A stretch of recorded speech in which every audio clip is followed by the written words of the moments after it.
it's not close, it's going to be exciting. And if it's not exciting, we're still going to have a lot of fun with it, Grant. Two fan favorites in Vanya and Harstem. We couldn't ask for better folks to cast here for our penultimate series of the day. Yeah, and to start things off, our player in the bottom left-hand side of Oxide, he is the captain. He's the Twitch Prime ambassador, representing Team Liquid and the Netherlands. Click it. Do it. It's Harstem. Just click it. Why aren't you clicking? Click now. Just click. Why aren't you clicking? Love him so much. Spawning in the top right-hand side in the red from B100 Esports and Mother Russia, it is Uncle Vanya. You ever seen that play, Grant? No. No, nobody's ever seen that play. It's not a real. I mean, it's a real play, but nobody's ever actually seen it. Even the theater majors who were supposed to go see it in college never saw it. Yeah, I was very like this. I took literature, English literature in college, or what we call college, which is right, like between 16 and 18. And they wanted us to read like Mary Shelley's Frankenstein and some other stuff. And Did you not read Frankenstein? I got the highest grade, which is an A star, without reading the book. That's kind of sad, honestly. I know. While there's a hatch block going down for Vanya, I do just want to say, Grant, I'm sure I've told you about the comedian John Mulaney before. He has a great bit. Yeah, beautiful. He has a great bit about where he was also an English major in university, and he said, I spent $120,000 on university for someone to tell me to read Jane Austen, and then I didn't. I walked across the stage. I paid $120,000 to get a degree in a language that I already spoke. Yep. Yeah. Sorry, English majors in the chat. It's quite comical. The good news is, Grant, despite what your college major may or may not have been, Vanya is showing us that you gotta hit the books to execute a good Surd cheese, dropping that proxy hatchery, and of course, Harstem countering it. Is it fair to say flawlessly, Grant? Yeah, Harstem did a great job here. He pulled 4 workers and 1 zealot, which is enough to make sure it doesn't go down, and then to make sure that the Evo chamber doesn't get too much of the way going here before you can close in and shut this down from continuing. Harstem at the other side of the map dropped a pylon to ensure that Vanya couldn't very quickly take a real expansion and pull ahead. So both players in a great position. Really, it's not too much. The only thing has to be scared of is there were 6 lings on the field. Where have they gone? Let's take a look here. 6 lings. Okay, they're sitting in the main here of Vanya. So nothing. I was worried maybe if they went across the map that the wall wouldn't be plugged or completed, of course. But with the Adept already out now, no threats here, and we will be moving into a standard game with both players just testing the waters to get things going. I do just want to point out really quickly, Harstem's build order slightly disrupted here. Normally, of course, when you're playing a Protoss, or when you're playing as Protoss, 21 probes is sort of the magic number for the latest possible gas you want to grab. You really don't want to get a gas after 21 probes. It's basically, just as a blanket statement, inefficient to do so. Harstem's slightly later on that second gas, which means he's worked a little bit harder to get his first Stargate out, and so that Stargate might come as a bit of surprise to Vanya if he didn't check for that earlier gas. Luckily, Vanya pokes in at the Overlord, sees the Stargate, and really doesn't need to know what the timing of that second gas is now, as the Stargate will pop out. Grant, what are you feeling out of Harstem's Stargate roulette? Void Ray! Oh, God, I hope so. God, I hope so. Damn it. Oracle was where my brain went, and I went with my heart this time. Yeah, and it that's wasn't fair. Case. Harstem should not the heart call is always good. Yeah. Lots of lings here to prevent these Adepts from able to get too much being done here. We do have the Oracle from Harstem, which is very Harstem. Harstem is a standard Protoss player. He's he does do a lot of Adept stuff. It will do some glaive stuff, but he's not gonna, break the wheel to reinvent it. Is that the saying? Sure. Maybe in Britain it is. I don't know. Yeah, why not? He's gonna be pretty traditional in what he does. He's just very, very good once you get to the mid and late game. And I would expect if Vanya doesn't set the tone with a lot of aggression, we will have 2 or 3 quite long maps here between these two. Yeah, both these players very comfortable in the mid game, in the late game, not afraid to get up to the very, very late late game here to get their players in. Grant, I'm trying to judge my how long I'm talking based on how much crinkling I hear from whatever snack you're eating. Cookie from Subway. Cookie from Subway. That's exactly what that sound was. I should have guessed. Nice snipes here at the third base, though, from Harstem, or from Vanya, rather. But he's not able to put too much pressure on the third base. But, of course, he's not moving in to too much aggression beyond this. So he's not really trying to force a cancel on that third base or anything, just making sure that there's a little pressure on Harstem so Harstem can't just probe up and do nothing but probe, and build his infrastructure. Meanwhile, Roach Warren coming down from Vanya here. Grant, there's no Lair Tech on the way. There's not a lot of gas taken right now, just one gas taken for Vanya. How seriously is he going to invest in these roaches? I'm not too sure if the roaches are going to be a big investment, but he has just made a big round of lings. Now sitting up at 22, there's no battery here, so these warpins are going to come in, but I'm pretty sure that could be a problem here. For Harstem, he could end up losing all of these units unless he can bring his Oracle and things across. Where is the Oracles? They're at the other side of the map scale, which means all of these units will go down. It will eventually be cleaned up. Oh, there's some probes there. They are counting their lucky stars that they didn't get blown down then. But in the end, Harstem does hold, but a lot of early units thrown away.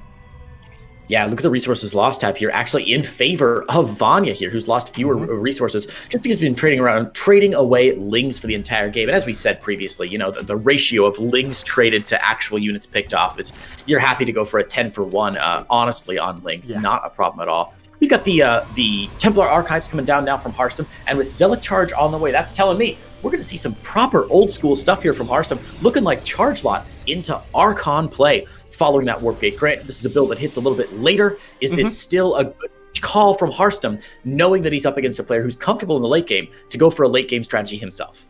Yeah, I think so. I think Harstem would be... this is one of those games where you look at this and go, Vanya is good, but he's not sterile. You're not that worried about going long with him. And Harstem will feel... He's one of those players that's a confidence player. If he feels... like he's in a good stride, he's going to play late and he's going to do a good job of it. And you know, he's not seen anything that should dissuade him of going late so far. He's doing fine. His worker count is great, 64 already. He's adding on gateways. He's now going to get his prism and things. Oxide, a great map for a prism. It's with the bases spread out so far, there's a lot of places you can hit at once. It's very hard if you hit in the space here in the northwest, as well as in the main with a prism or something like that. A Zerg army has to run a long way to cover both of those angles. So I do like this. The Spire coming out from Vanya, maybe a little bit surprising here. Has Harstem seen that? Yes. Yeah, Observer getting in now. Harstem has seen a Spire, and we'll see the exact timing on the Spire, actually, just as it pops with that Observer.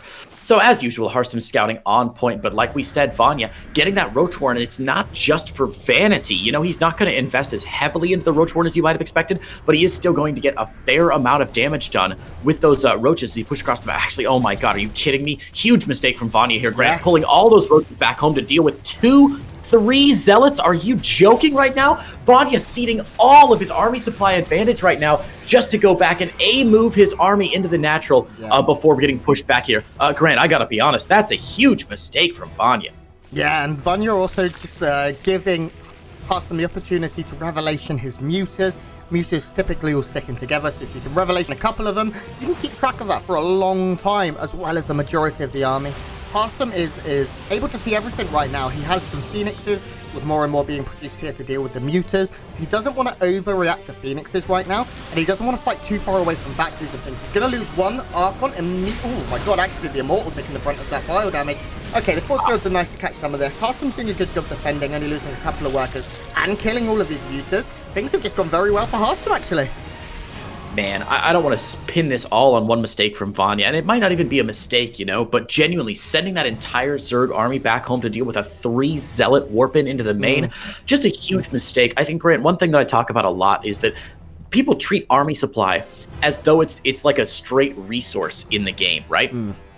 It's not. Remember, if you have 100 army supply on the map, but you're not using it for anything, you're not attacking, you're not defending, it's absolutely worthless. In fact, I'd rather not have army supply because it means you have not made it enough economy behind this. So Vanya is spending a lot of time just bouncing back and forth like he's a bad pinball player between his own natural and the third of Harstem. And Harstem's going to be able to find a good advantage here, defending very well, and now even chasing down these Roach Ravagers. And Grant, there's no follow-up here. He's got a Spire, but there's no Infestation Pit, there's no Hive, there's no Ultralisk Cavern or Brood Lords or anything like that.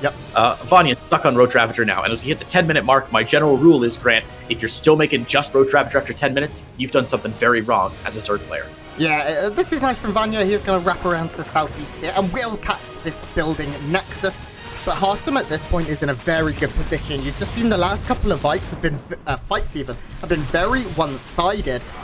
There's just a very, very strong Protoss army here. Lots of Archons to really soak up the damage. Immortals in the back to dish it, and Zealots to force the micro as well as dish out a consistent form of DPS. And now Phoenixes as well, they can lift up those money units, the Ravagers in this case, which also take a lot of damage from Phoenixes and just kill them for free. Oracles offering consistent vision. Harstem's army is just the complete Protoss experience right now. He doesn't need to consider transitioning. He has a little bit of everything. His upgrades are pretty good. He is getting Storm as well, so if there is a Ling Bane or a Hydra transition, he doesn't need to worry about it. Yeah, Grant, you know, a lot of people talk about how roaches cause bloated supply numbers, right? Yeah. Roaches give you a false idea of how much your supply is really worth. Actually, nice movement here by Vanya in the natural. But if you look at the army supply, you're like, wow, Vanya is so far ahead here. This is crazy. But really what you got to do is hit the A button in the observer interface and look at the army value tab. That's the crucial part to look at. Even though Vanya has maybe 2/3 more army supply or 1/3 more army supply than Harstem, the army value of his army is so much weaker. Just no gap in that at all. A very low tech army. And while Vanya is desperately trying to make it work, as you said, with Storm coming down, with more Immortals getting scrubbed in here, Harstem is doing a better and better job. I think even if he loses his 4th base here, he's still in a very strong position, Grant. Yeah, Harstem's not going to lose that 4th base either. Now his army has been split up a little bit. That Archon doing so much, and Vanya knows too little too late, and GG, Harstem picks up the first map. Yeah, well played there by Harstem. We got to give a shout out. Obviously, Vanya does a nice job across the map doing that multiple pronged harass, the Mutalisks in the main. But Harstem's defense was rock solid, was airtight, was water something else. I don't know, whatever. Nothing could get in to Harstem's defenses there. Phoenix in the main base to drive away those Mutas, but not too many Phoenix, not over-committing to it, right? Really great play there from Harstem. Overall, a well-earned win. Well-earned win. And now we move on to Pillars of Gold, taking a look at map choices. I do imagine it is fair to... Well, this is Harstem's map choice. Okay, then. So Harstem winning on the choice that was not his own is I mean, you can't feel any better. That's the perfect start to this best of 3. As you said, it was an airtight defense. Harstem never fell behind in that game. He just executed what he wanted to do from beginning to end and got the army he wanted without taking any real damage. There was one moment where like 3 roaches got in and Harstem had to make a sentry. That was the only moment of oh, okay, I have to actually do something. He scouted the Spire, he made just enough Phoenixes to deal with those Mutas. The Mutas did nothing. They were a non-factor in this game. Now we move into map 2 and Harstem's got to be feeling good. He's got a bit of momentum behind him against one of the best players in his group. Just to keep things hip and with the kids, I feel like if we had to have a meme to gauge Harstem's reactions that game, basically the meme I think that fits best is Harstem going, "Oh no!" Anyway, like the whole game, he was just like, "Mutalisks in my main, all right. Roaches in my natural, all right." Like he just solved everything so easily. Well done there by Harstem. But we're now in game number 2, where our Zerg player has an uphill battle now against a very strong Protoss opponent, spawning in the top right-hand side in the red from B100 Esports and Russia, it is Vanya. And his opponent in the bottom left, he leads this series with a dominant 1-map victory. Representing the dark horse of Team Liquid, he is the Dutch Protoss player in blue, Harstem. I forgot what I'd put in. I forgot what I'd put in and what I'd missed. You fooled me, Jerry. Did you watch Seinfeld? No. I'm English. We didn't really have... Like, I don't even really get what Seinfeld is. That's the whole point of the show, man. Yeah. There's a great episode where the characters in Seinfeld have gotten their own TV show, and now they're training actors to basically play themselves. Okay. So and of course they've never run a TV show before, so they don't know how to like work with actors. So one of the actors is saying a line really incorrectly. And the guy who wrote the line based on his own real life experience is trying to tell this actor how to say the line. The actor's like, "I don't think my character would say the line that way." And the guy's like, "But it's me." Anyway, it's good. And so the line is he's talking about how the ice cream called Haagen-Dazs is like not Dutch at all. It's just like made in New Jersey. Yeah. And so the line is, "They fooled me, Jerry." And he's like, he's getting it totally wrong. Anyway, so every time you're like, "You fooled him," I'm like, "You fooled me, Jerry." I have a friend who was a stand-up comedian and a very good one. Hilarious guy. And I don't want to dox him, but he's part of the StarCraft community as well. And we talk a lot. Roma Shranka Nathan. figured it out. No, he's an American. John Oliver. I wish it was Ramesh. Yeah, John Oliver, nice. and we talk a lot about stand-up comedy, because stand-up comedy, aside from StarCraft, is like my other passion. I watch it every day. And I'm always like, who do you think's the best? I'm like, is it Carlin? Is it, is it Chappelle? Is it one of these legendary figures? And for me, it's Eddie Murphy. Sure. But he says he thinks it could well be Seinfeld as the greatest comedian of all time. And I'm like, wow, I don't know anything about him. He has a very pure approach to comedy. That's what he said. He says he doesn't say the swears. It's not even that. It's just that he doesn't care if you think it's funny. He works on jokes meticulously beyond anyone else's understanding, and is more meticulous and thorough than any other comedian. Seinfeld famously will hone jokes for like 10 years before it's a show. It's incredible. No other comedian can do that. Most comedians are like, they have a good joke, but it's kind of topical, so it gets good after about 8 months, and then it starts to, spoil a little bit because it's not as relevant culturally anymore. Yeah. And Seinfeld, I remember on one of his documentaries, he said, like, I've got jokes in here that are 10 years old that I'm still working on. Like, I'm still trying to make them the funniest they possibly can be. Very interesting style. Speaking of very interesting styles, Harstem. Stargate again first, but Phoenix this time, again showing that he is just the most conservative Stargate player. Couldn't get a void ray out of this guy if you paid him. Phoenix opening this time is going to kill that Overlord nice and early, and be able to move around the map and things. And we've seen, I wonder if Harstem this game is thinking, okay, if Vanya is going to do something similar and try and make that transition to Neutralist, just having one Phoenix out earlier, having that little bit more vision, that speed around the map, is going to allow him to see that at the same time and not get surprised by it, and also have something to deal with it from the get-go, or whether he just wants to kill a shed ton of Overlords. This Oracle completely unscouted so far, skirting around the edges here of Pillars of Gold. Harstem kills Overlords, forcing all the Overlords back as well. Nice start here from Harstem once again, but still very early in the game. Spoils on the way. Shouldn't be too disconcerting here for Vanya.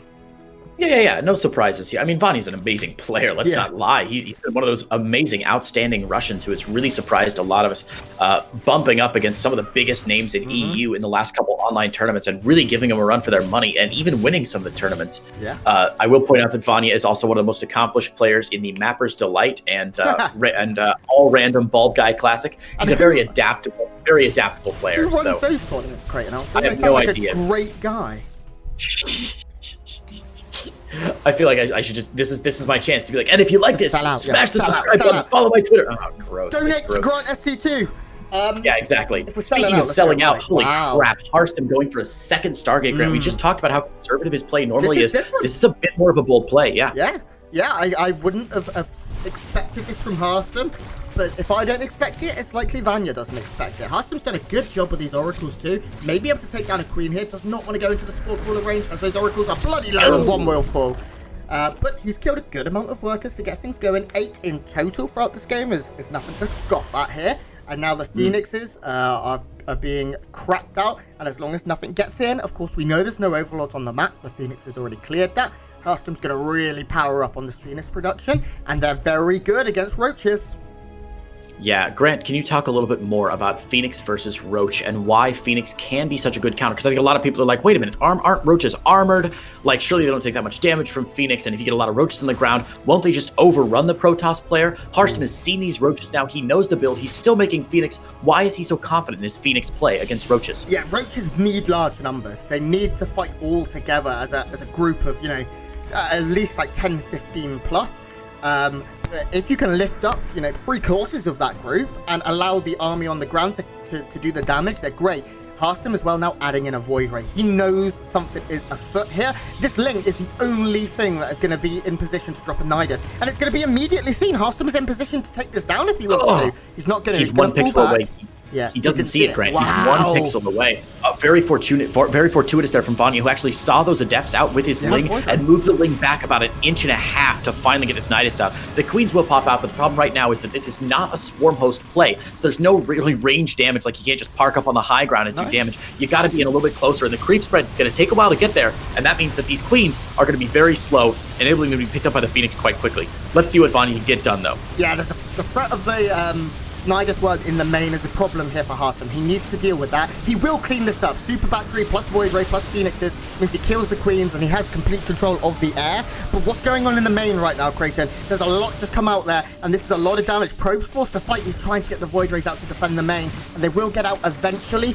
They need to target down, of course, the Spore Crawlers before they can do too much, and that's what's going to be the case here. Go for the Nidus one maybe first. 2 Void Rays, I mean, it's okay. Harstem may be a little bit unprepared for that damage in the main. Does he have a recall available? Looks like it's pretty close.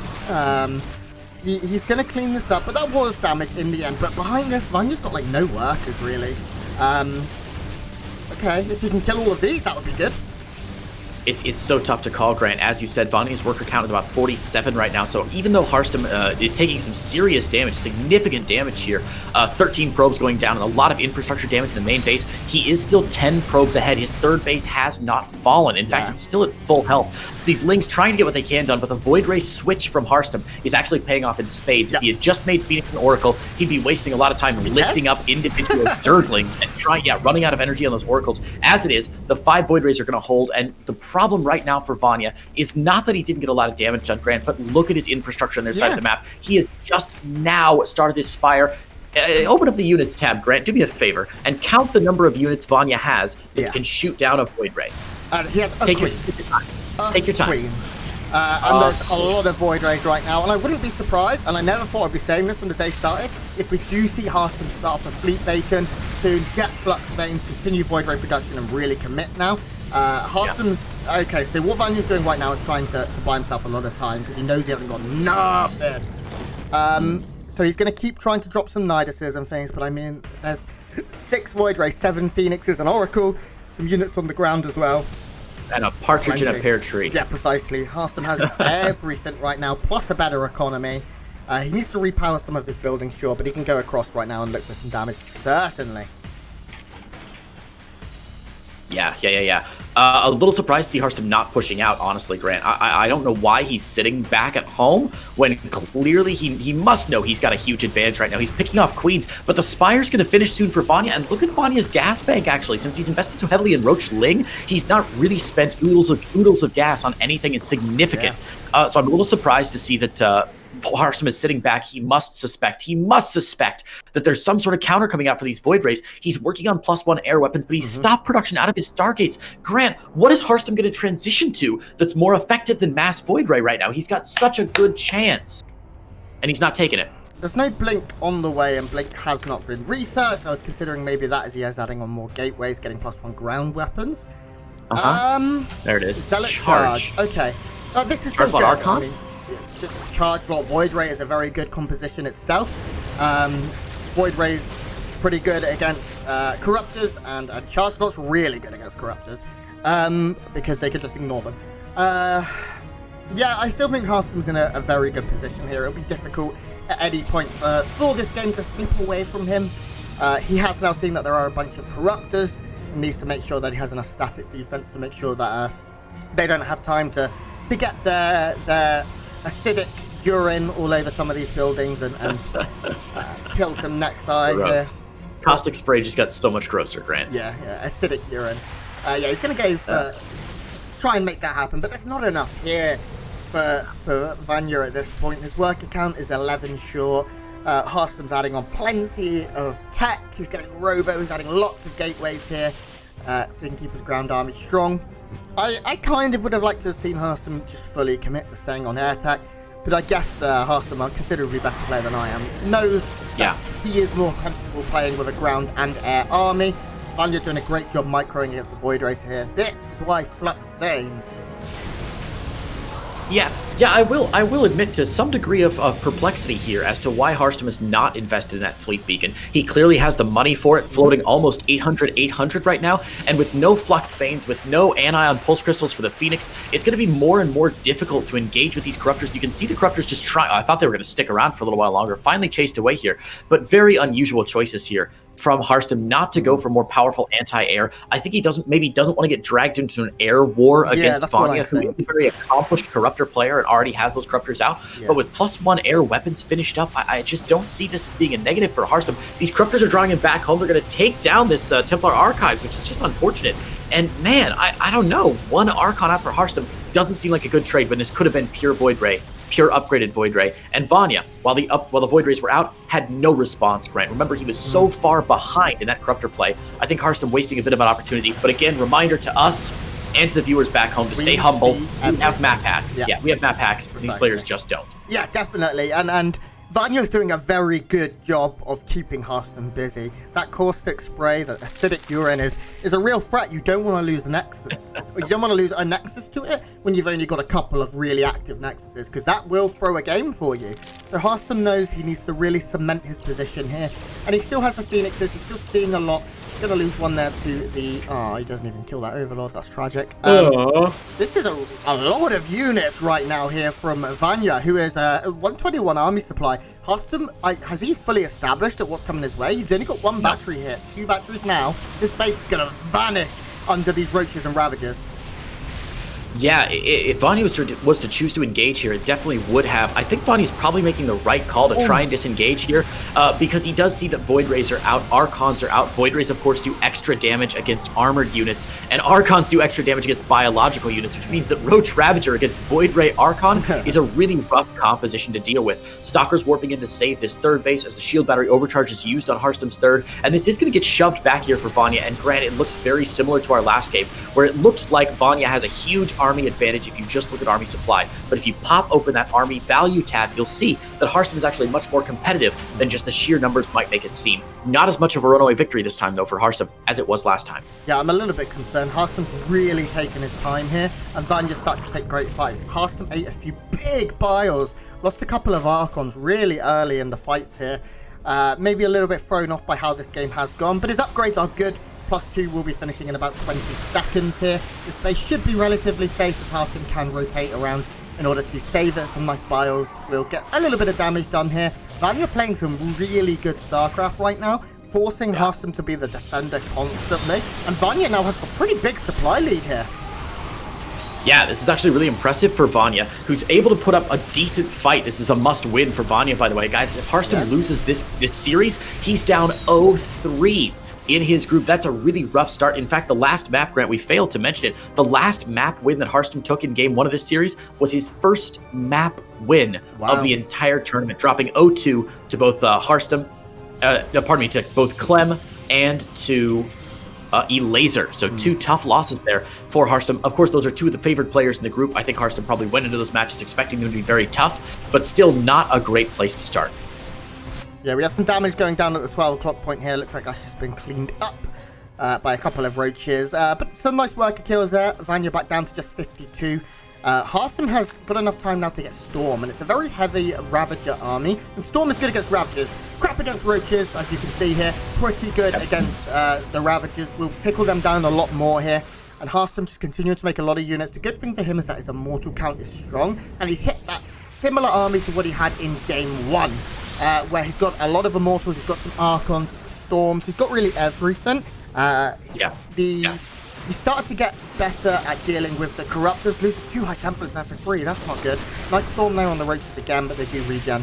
The Corruptors haven't been able to find too much damage, they keep darting in the main and then falling down here. Harstem once again has a supply lead, and his upgrades are very, very strong now. This has been a completely unupgraded army for a long time from Vanya that's been causing all of this trouble. He's just got +1 ranged weapons. He's had +1 air for a while, of course, but they're not fighting.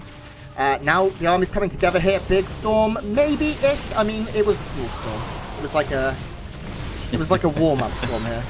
Tropical depression, not even a storm. You can't even call it a storm. Yeah. There's the storm we're looking for, though, softening up, and not just softening up, but since there's so many storms available for Harstem, he's able to use them for the dual purpose of causing damage and also zoning out the Zerg army, and that can't be overstated. It doesn't show up on the map, and unless you're really paying attention to the rotations here, but the zoning is so important. Some good biles here, and actually Harstem eating a couple biles. Yeah. But Harstem now so far ahead in army supply, and he's been so far ahead in income for the entire game that even if he doesn't trade very efficiently here, which he still pretty much is, Vanya's stuck on 50 drones. Granted, 16 minutes in the game, you don't want to be on 5-0 drones. You want to be on about 8-0 drones right now. Vanya way behind where he wants to be. These 4 zealots forcing another Vanya run by all the way back to his natural. This is something, the mistake he made in game number 1, responding with too much force to a very small run by from Harstem. And that tells me that Vanya's playing really scared so nervous about his God. economy that he can't afford to get out of here. These corrosive vials, wow. Oh my god, how do those immortals live? Barrier's so strong. Yeah, GG is called. Harstem's